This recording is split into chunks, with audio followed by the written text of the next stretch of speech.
But here's the thing.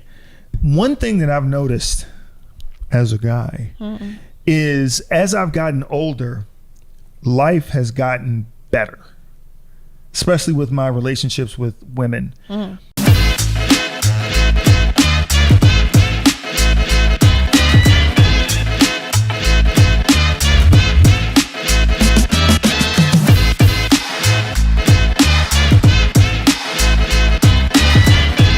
Because I think that I was telling somebody, I was talking to them about this, about the sexual marketplace of a woman. Sexual marketplace. You know what that, have you heard that term? No, I don't know what that means. So I want to go there. Yeah. Don't we all? So OkCupid did they looked at all their data because they're like an online match dating site. They looked at all their data. First, they said, do you know what the most prized human in society is? Male and female and an age? Do you know what the most prized person is? The most sought after, the most desired? What is the most? 26-year-old female. Really? Oh, yeah. I was pretty hot let me tell you stuff. something. I was pretty hot stuff at 26. 26-year-old females never go out of style. I can agree with that. Yeah, they never go out of style. And I felt it too. Yeah. I felt no matter where I went, I was still. Yeah. I was still the. But the first of all, they said men at their counterpointing ages. What age? Are never as valuable as women. Never. I can see that. Yeah. I can agree with that. Never as valuable as women. Because even women value women. And the least valuable person in society, outside of children. Children are Except if you're R. Kelly. An 18, 19, 20-year-old male. Oh yeah, agreed. They're almost useless. Yeah.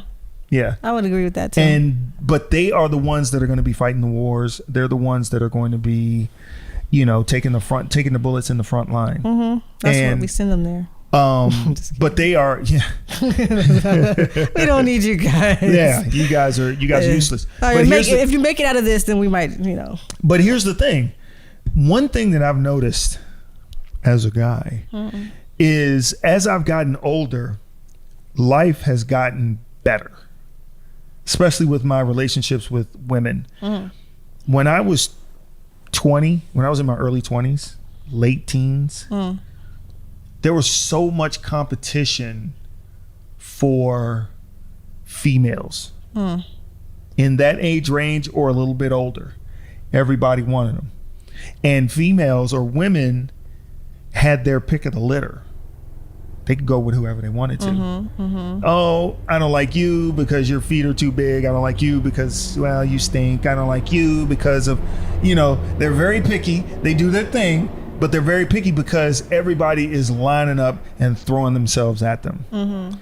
But once, and this is where sexual marketplace comes in, once their sexual marketplace wanes. What's the sexual marketplace? Oh, that is the 26 is the sexual marketplace? Well, that's when they're most highly valued. Okay. Their sexual marketplace or market value starts to drop. Oh, really? Yes. That's interesting. As a man gets older, his value increases. Interesting. As a woman gets older, her value decreases. His sexual value increases? Well, his value, period. Because this is what I'm stuck on the sexual word. I'm trying to get there. Sexual marketplace will never be as high as a woman. I'm trying to get to the sex part. Because sexually, women are way more. No. Don't think of it from a biological standpoint. I'm talking about as far as people that other people want to sleep with, want to be with, attractiveness, that type of stuff. Now, true enough. A woman gets older, she can definitely fight off the wall and hold on to her beauty, her looks, her whatever. Because look, let's be real. Let's be real. I'm talking to you guys, America and the world, whoever looks at this. Men like women or are attracted to women. And that's how most relationships start. Oh. A man likes a woman. We're talking hetero relationships. I was thinking he was going to say something. A man likes a woman, so a man approaches the woman, and then she makes a decision on whether or not to continue or have any kind of a whatever with him, and then they move forward. But it's still taboo for women to approach men. That's not to say that women don't approach men. No, agreed. But it's the man approaches the woman. Absolutely. So each relationship on average starts with a man being attracted to a woman. Okay. Right? And that's to wrap it all up, that's where I have a problem with feminism, because feminism thinks that it's about success and corporate, and we're talking about the people that you met at your job that don't have families, that don't have, because I think a lot of women's values have changed from family to corporate profession, ladder climbing, and all of that stuff. Right. Independence. And guys don't care about that. That is to a deficit. Absolutely. It is. It has definitely, I'm not gonna say ruined society, but it has affected. It's certainly hurting it, though. It has affected it greatly in a negative way. Yeah. It has affected it greatly, and then of course it also has it has done something to the male psyche. I think that guys are starting to, speaking for the guys, I think guys are starting to realize that a lot of guys are giving up. Yeah. They are. The MGTOW movement. Have you heard of that? MGTOW?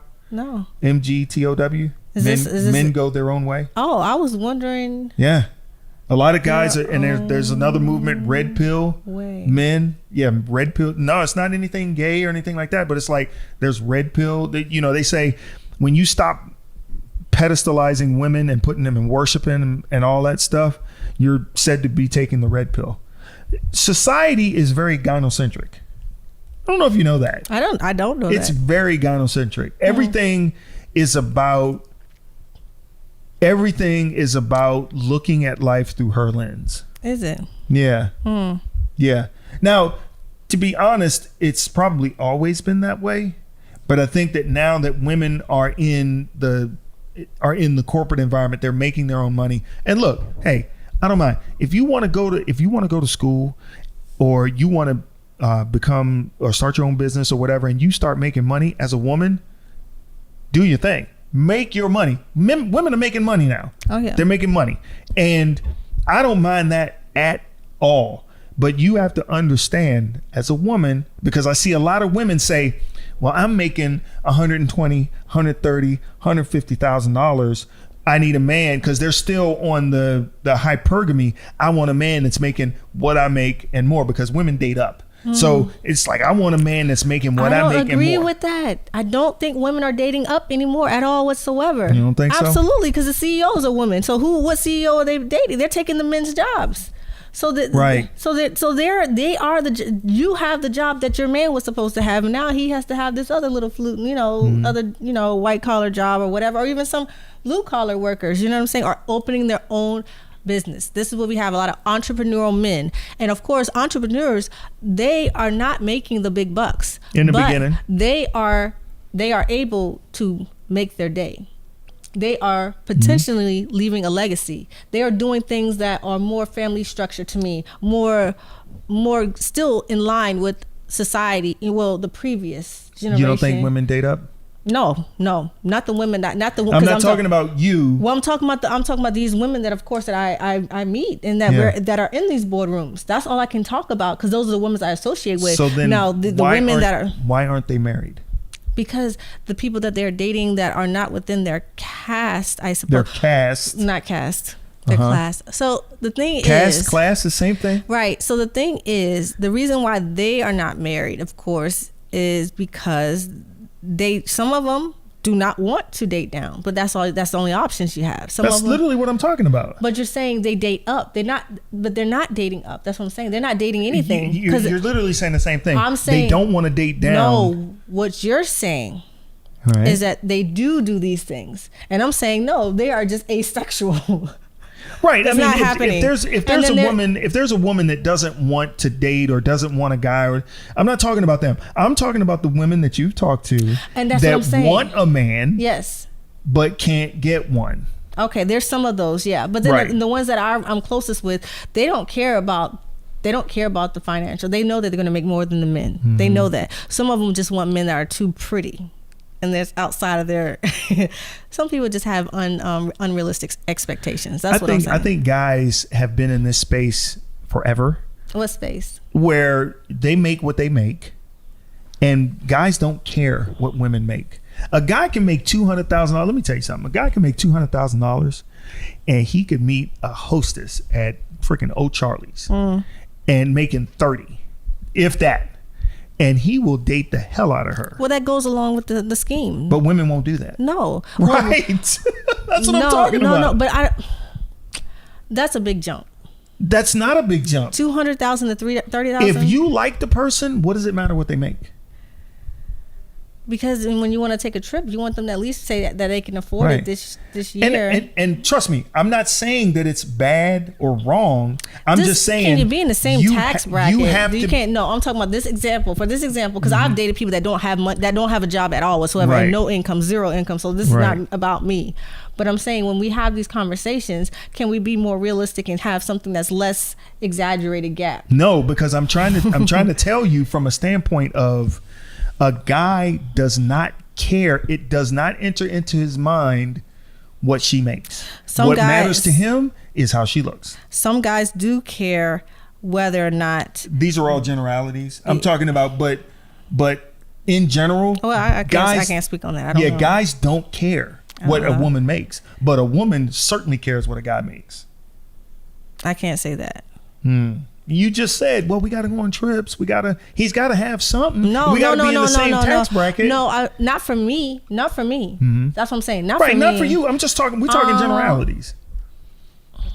Right. Because I think some women, but I don't think that's dating. It's still not dating up. It's not hypergamy if they're not dating up. If they still are dating somebody that is definitely in a lower tax bracket, one tax bracket away, it's not that bad. Right. That's not a big thing. But I can also say I've never dated anybody except for maybe one in my whole entire lifetime that has made more money than me ever. Maybe two. Well, I've dated since I've been. And it depends on 13. It depends on how much you prescribe to hypergamy. Because some women are, and some women not so much, and some women not at all. But in general, at least for the women that I've seen and talked to, because here it comes to. I know. I got this. See, I almost lost this point. Okay. I almost lost this point. Get it? Okay. The point is that you have these men that, of course, we don't mind. We will date somebody that is in a lower tax bracket, right? But you're gonna have to have that lower tax bracket conversation. You can't come in here doing the whole thing, doing everything that our forefathers did to our mothers and thinking that you're bringing in less bread to the table. That's not going to fly. And let's be honest here. The family structure back in the days, our parents and our parents' parents, doesn't mean that they lasted. They stayed married for a long time because we talk about these single moms and all this other stuff. Hey, doesn't mean that those men were not cheating. Let's say that those men did not have gambling problems or debts or money management issues that the men have now. They still have those same issues, but they were the sole providers for these households. Yep. So we have men. Women had less options, and it was socially frowned. It was socially frowned upon to divorce. Right. But my thing is that the men are trying to do the same type of thing, and they're not bringing the same thing to the table. You're still out here trying to cheat on me, and I'm the one fitting the bill. I'm taking all. No, I think you're conflating it. That happens. I know it happens, and that is a problem. My thing is that those women that I do know that do date down. I do know women that do not date down, hypergamous, whatever you want to call it. Men and women cheat. Yeah, no, there's no question. Yeah, I mean, men and women cheat. They both cheat. Yeah. Generally. Do you want to say that women cheat more than men? I would. Do we want to? Let's go on the record and say what you. I would never make that determination, but I would say that they both cheat. Let's get it. We got to go. We have to agree somewhere. We have to get somewhere. Okay. Are you saying somewhere in here we have to say either you think women cheat more than men or you don't think that they cheat more than men? Because my problem is that when you do have a woman that is doing more than what her previous generations have done, and is trying to maintain a family structure, and you have a man that's bringing less and is probably not helping with the burden or whatever that's going on, but he's adding the same stresses that they had before with the gambling and because men don't listen. You guys don't listen. I'm gonna be really pointed right here. Look me in my eyes, Novell. You guys don't listen. You don't follow directions. We drive, and I'm telling you, it's time to make the left. You don't make the left, and then now we're going around in circles. So because we're on this podcast, I'm gonna keep my cool, right? Because she really coming out of pocket. I'm coming for him right now. She coming out of pocket right now. You guys do not let. They make the most mistakes, but we're still supposed to follow. And I mean, if you bringing home the bread, okay. yes, okay. yeah. Listen, I'm telling you right now. I see my father do it all the time. My brother-in-law do it all the time. I'm calling them out. Yeah. They make they make mistakes that a human could possibly make. But the problem is that they're so steadfast to it. And then the women that are supposed to be their counterparts to help come together with this compromising decision, whatever. No. They want it to be a unilateral decision and be wrong, but yet you don't correct them on their wrongness. You're supposed to just go along with it. And that's the same thing that happens with these gentlemen that I feel that are not bringing the same amount to the table. And this is what I think is the biggest problem. I think not because they can't find the men, and some of the women saying that they want somebody making more or whatever. But it's like when they do date these men that are not making as much and cannot provide or they can't.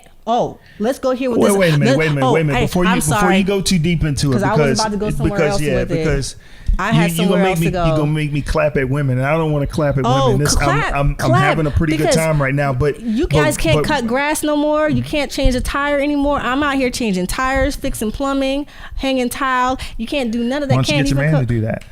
He can't. Why? He doesn't know how. Okay, teach him. I'm gonna teach him to do something that takes me more time. And if he can't, YouTube University. It takes me more time to teach him, so I need to get this done because I got to move on. Because guess what? I still have to work. Well, I tell you, I'll put it to you like this. First of all, you dealing with some dudes that, Second, Novell, you can change the tire. Hell yeah. First off,